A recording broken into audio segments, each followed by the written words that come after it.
좋은 공동체란 어떤 공동체일까요? 아마도 어떤 공동체가 좋은 공동체냐라고 묻는다면은 그 공동체의 목적에 잘 부합하는 공동체가 좋은 공동체라고 이야기할 수 있을 것입니다. 이윤을 추구하는 공동체라면은 이윤이 많이 나는 공동체가 좋은 공동체겠죠. 그리고 일종의 취향이나 가치 같은 것들을 공유하는 공동체라면은 그것들이 선명하게 드러나는 공동체가 좋은 공동체라고 할 수 있겠죠. 그렇다면 우리가 속해 있는 교회도 공동체의 모습으로 있는데 교회라는 공동체가 좋은 공동체가 되기 위한 방법은 무엇일까요? 그러면 어떤 교회가 좋은 교회냐 하는 거죠.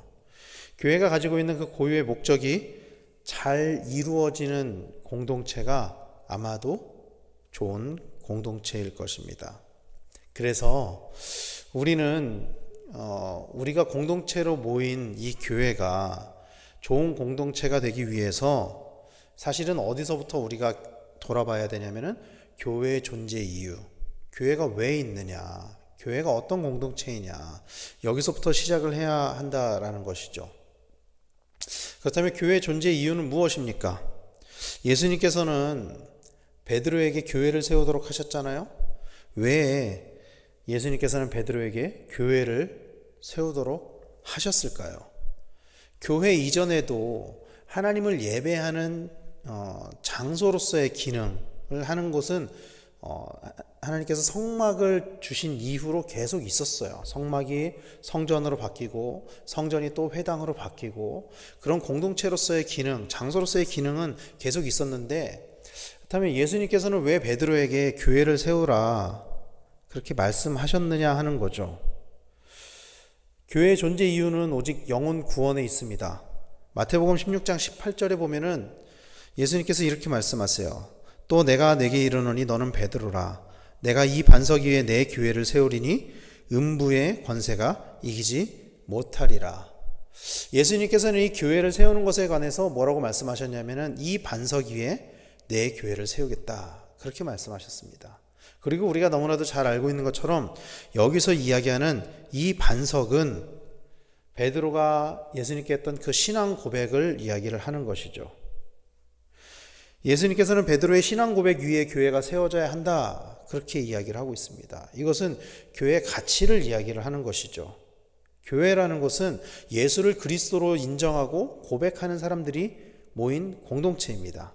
그리고 이어서 예수님께서는 이렇게 말씀하세요. 그 바로 다음 절에 19절에 내가 천국 열쇠를 네게 주리니 네가 땅에서 무엇이든지 매면 하늘에서도 매일 것이요 네가 땅에서 무엇이든지 풀면 하늘에서도 풀리리라. 이렇게 말씀하셨습니다. 예수님께서는 천국 열쇠를 베드로에게 주신다고 하셨죠. 그런데 더 정확히는 베드로보다 교회에게 주셨다라고 우리는 받아들일 수가 있어요. 베드로를 통해서 예수님께서는 교회를 세우겠다고 약속하셨기 때문에 이것이 교회의 존재 이유입니다.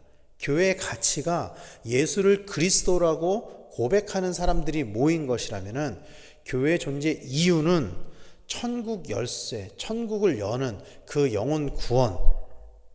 그래서 교회는 날마다 영혼이 구원되는 일이 있어야만 합니다. 우리가 오해해서는 안 되는 것이 우리가 교회는 부흥해야 됩니다. 교회는 성장해야 됩니다. 이야기를 하지만 그것이 교회 존재 이유가 더 큰 예배당을 짓고 혹은 더 수익 사업을 한다거나 더 헌금이 많아져서 재정이 넘치고 이런 것들이 교회 존재의 근본적인 이유는 아니라는 거예요. 그것은 부가적으로 따라오는 것이지 교회가 존재해야 되는 근본적인 이유는 오로지 한 영혼을 위해서 영혼을 구원하기 위해서 교회가 존재한다라는 것을 우리는 기억해야 한다라는 것입니다. 그런데 문제는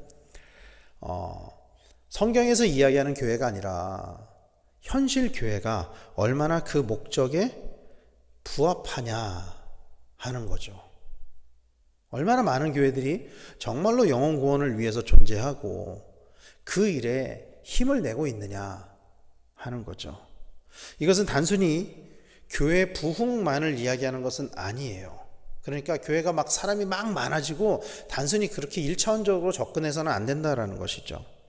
교회가 공동체로서 교회에 속해 있는 지체들을 어떻게 세우고 또 우리 교회에 속해 있는 그 공동체 구성원들을 어떻게 구원의 길로 인도하느냐 하는 근본적인 문제에 대해서 고민을 해야 한다라는 것입니다. 오늘 우리가 읽은 본문은 표면적으로만 보면은 어떤 이야기를 다루고 있냐 하면은 장로들에 관한 것들, 특히 장로들의 치리에 관한 것들, 처벌에 관한 것들, 이런 것들을 이야기를 하고 있습니다.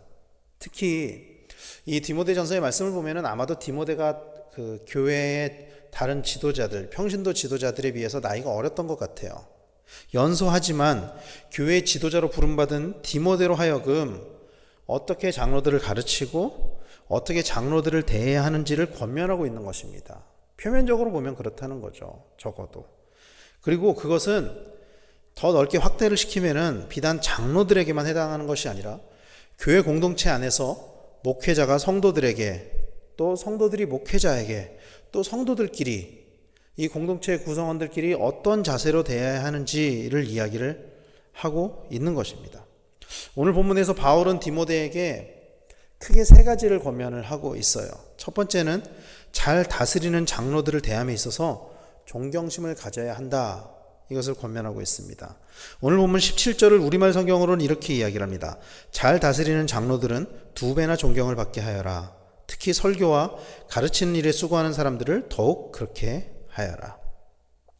당시 교회 지도자들에게 주어진 가장 큰 임무는 성도들에게 말씀을 가르치는 것이었습니다. 성도들에게 말씀을 가르치는 것이 교회 지도자가 마땅히 해야 하는 일이었어요. 대부분의 초대교회들이 이 바울 서신을 비롯한 이 서신서들을 보면은 대부분의 초대교회들에 가지고 있었던 공통적인 문제가 있습니다. 그것은 이단의 침투에 관한 문제였습니다. 이런 당시의 교회적인 상황을 볼 때 교회 내에서 말씀을 올바르게 가르친다는 것은 그 교회 존립에 관련해서 그 교회 존재에 관련해서 굉장히 중요한 일이었어요. 말씀을 올바르게 가르치는 것은. 그래서 바울은 교회가 온전하게 세워질 수 있도록 그런 일에 헌신하는 자들을 존대해야 한다. 존경해야 한다. 그렇게 이야기를 하고 있습니다. 비단 가르치는 문제뿐 아니라 교회 내에서 이루어지는 수많은 헌신자들에 대해서 교회는 감사와 존경의 마음을 가지고 있어야만 합니다. 초대교회 때 가장 중요한 사역은 단연 가르치는 사역이었습니다. 그리고 구제하는 사역이었죠. 그러나 오늘날 교회는 가르치고 구제하는 것뿐만이 아니라 수많은 영역에서 교회를 세우는 일에 헌신하는 수많은 성도들이 있습니다. 평신도 사역자들이 있죠. 그들에 대해서 서로가 서로를 존경하고 서로가 서로를 존대해야 된다라는 거예요. 왜냐하면 그 성도들의 헌신으로 교회가 세워지기 때문입니다. 초대교회 때는 그런 일들을 감당하는 사역자들, 직분자들이 극히 제한적이었지만 오늘날은 많은 성도들이 교회를 세우는 일에 동참하고 있습니다.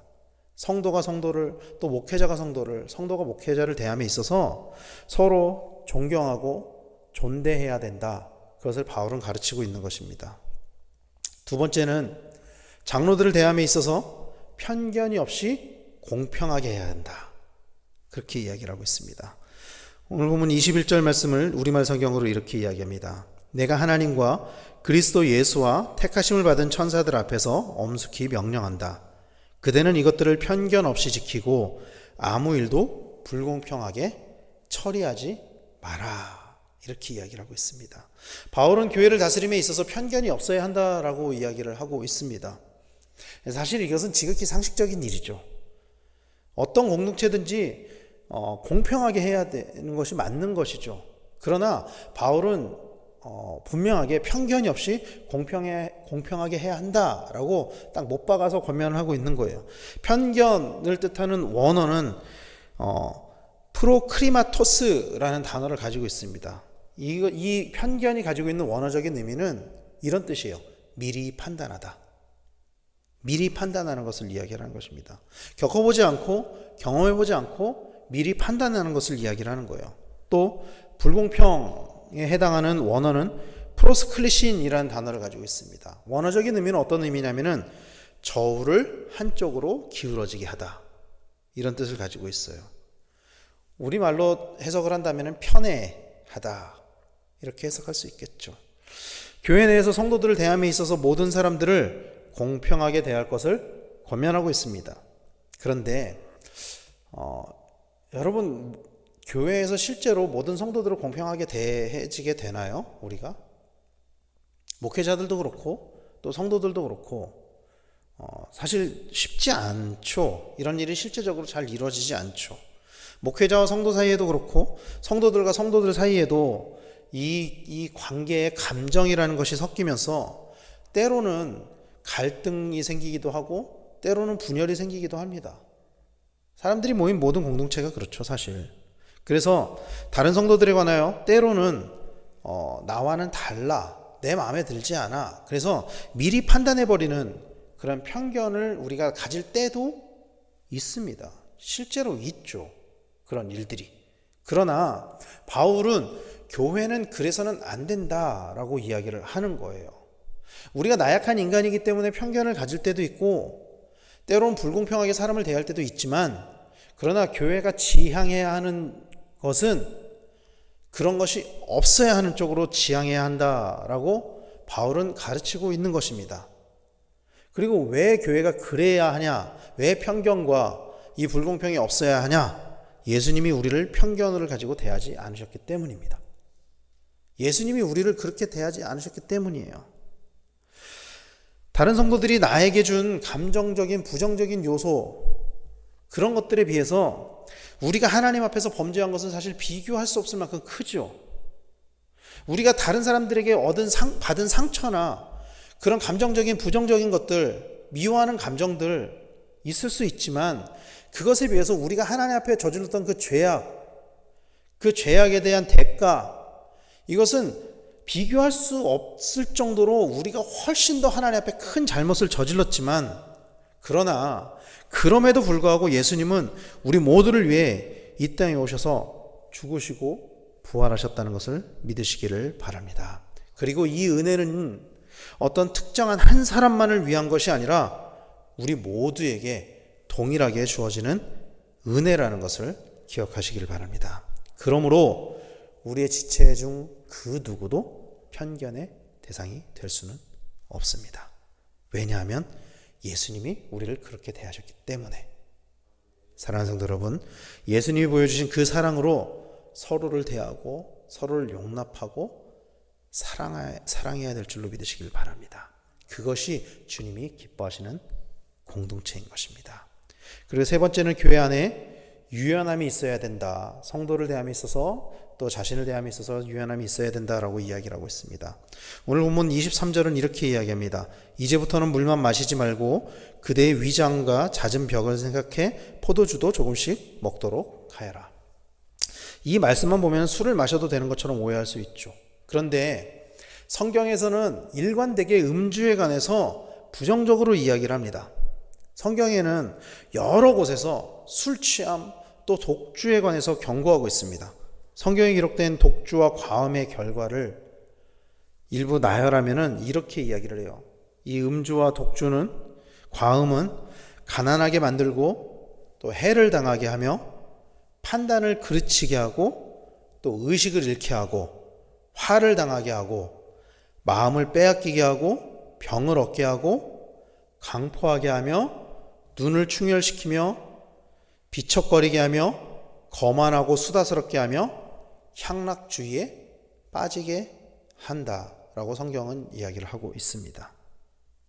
바울도 하나님 나라를 유업으로 받을 수 없는 자들을 쭉 나열하면서 고린도전서에 보면은 그 중에 하나를 술 취한 자를 이야기를 하고 있어요. 언급하고 있습니다. 또 술 취하는 것은 방탕한 것이라고 정의하고 있죠.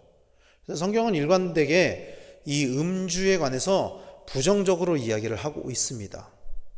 그런데 그럼에도 불구하고 오늘 본문에 보면은 바울이 디모데에게 포도주를 권면하고 있죠. 그런데 이것은 그냥 너가 너의 취향에 따라서, 너의 기호에 따라서 술을 마셔라가 아니고 아마도 이것은 디모데의 건강상의 이유 때문이었던 것 같아요.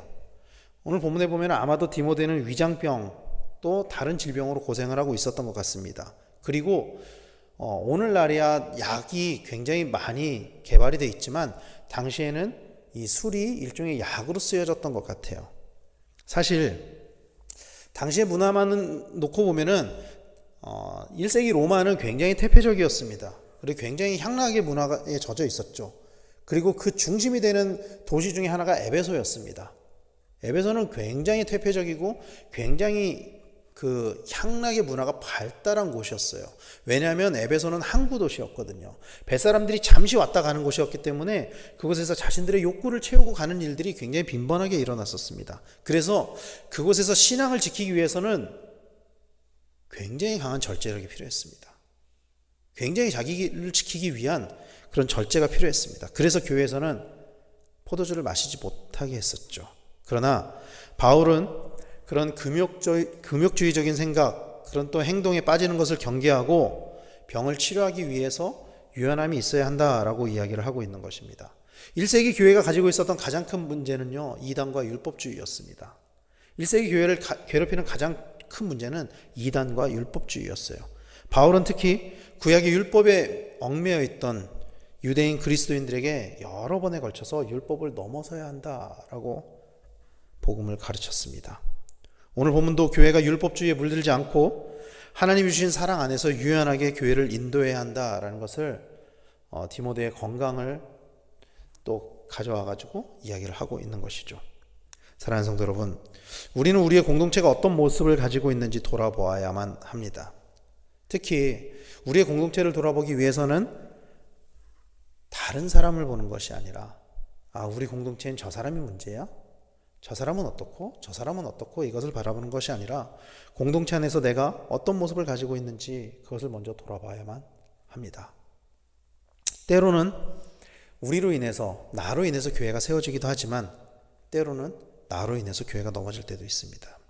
교회가 넘어지는 것은 곧 예수님이 넘어지는 것이고 그것은 다시 예수님을 십자가의 길로 내모는 것입니다.